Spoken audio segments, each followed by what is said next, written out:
पंत जी का साहित्यिक जीवन उनकी शिक्षा के दौरान ही प्रारंभ हो चुका था। उनकी पहली कविता सन 1916 ईस्वी में मुरादाबाद से प्रकाशित होने वाली पत्रिका प्रतिभा में छपी। अल्मोड़ा से प्रकाशित शक्ति में भी पंत जी की कविताएं छपी। सन 1920 ईस्वी में बनारस में पंत जी का संपर्क जयशंकर प्रसाद जी से हुआ।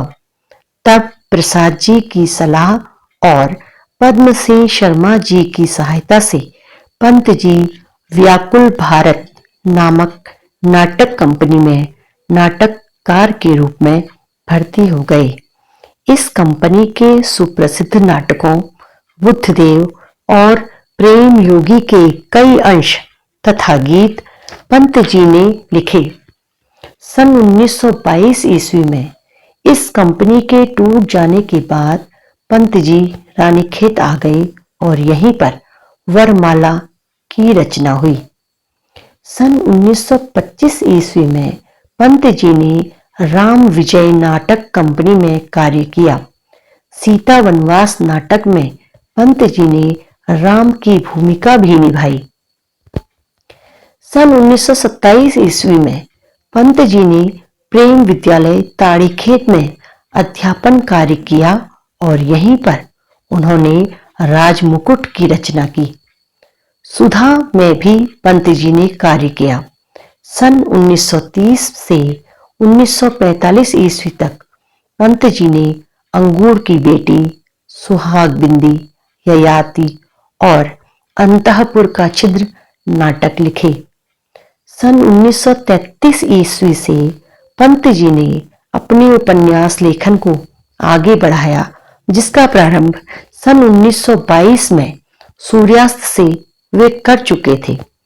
सन 1933 ईस्वी से 1945 ईस्वी तक आपने प्रतिमा, मदारी, जूनिया, तारिका, एक सूत्र, अनुरागिनी, अमिताभ, नूरजहां, मुक्ति के बंधन तथा चक्रकांत उपन्यास लिखे।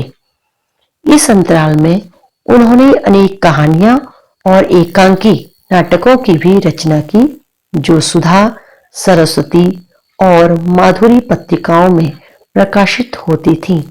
उनके दो कहानी संग्रह एकादशी वर्ष 1922 एवं संध्या प्रदीप सन 1930 ईस्वी में प्रकाशित हुए।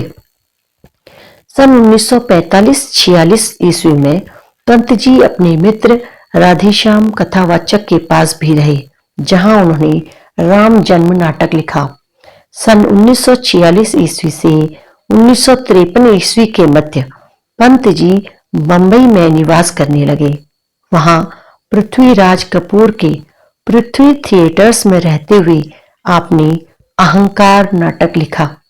इस प्रवास के दौरान पंत जी ने धर्मयुग और नवनीत के संपादकीय विभागों में भी काम किया। सन 1953 ईस्वी में पंत जी बंबई से नैनीताल आ गए। यहाँ उन्होंने अनेक उपन्यास, नाटक व एकांकी लिखे। महादेवी वर्मा द्वारा स्थापित उत्तरायण नामक संस्था से भी आप जुड़े रहे। सन 1958 ईस्वी में पंत जी भारत सरकार की गीत एवं नाटक प्रभाग में नाटक लेखक के रूप में कार्य करने लगे। यहाँ रहते हुए उन्होंने कई नाटक लिखे और उनके मंचन से भी संबद्ध रहे। इनमें मालती माधव, जो रूपांतरण था, मृच्छकटिका, गंगावतरण, कोहनूर का लुटेरा, कटघर तथा सोना सोना सोना शामिल हैं।